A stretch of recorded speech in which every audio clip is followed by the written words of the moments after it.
ഏറ്റവും പുതിയ ഡിസൈനുകൾ ഏറ്റവും കുറഞ്ഞ പണിക്കൂലിയിൽ. ബ്രിഗാദിയ ഗോൾഡൻ ഡയമണ്ട്, ചാവക്കാട്. ഗുരുവായൂരിൽ ഓടിക്കൊണ്ടിരുന്ന KSRTC ബസ്സിന് തീപിടിച്ചു. സംഭവത്തിൽ ആളപായമില്ല. ഗുരുവായൂരിൽ നിന്ന് പാലക്കാട്ടേക്ക് പോവുകയായിരുന്ന ബസ്സിനാണ് തീപിടിച്ചത്. മമ്മിയൂർ ക്ഷേത്രത്തിന് സമീപം ഇന്ന് രാവിലെ 11 മണിയോടെയാണ് സംഭവം. ഡിപ്പോയിൽ നിന്ന് ബസ് പുറപ്പെട്ടയുടൻ മുൻവശത്ത് നിന്ന് പുക ഉയരുകയായിരുന്നു.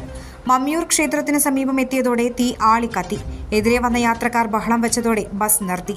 ഫയർഫോഴ്സ് എത്തുമ്പോഴേക്കും സമീപത്തെ കടകളിൽ നിന്ന് അഗ്നിശമന ഉപകരണങ്ങൾ കൊണ്ടുവന്ന തീയണച്ചു. യാത്രക്കാരെ മറ്റൊരു ബസ്സിൽ കയറ്റിവിട്ടു. അന്താരാഷ്ട്ര നിലവാരമാർന്ന 100% സംശുദ്ധമായ silver jewellery collections. Handcrafted classic silver ornaments. Platinum പോലെ silver. Alukkaran silver jewellery. Chettuva road, Chavakkad.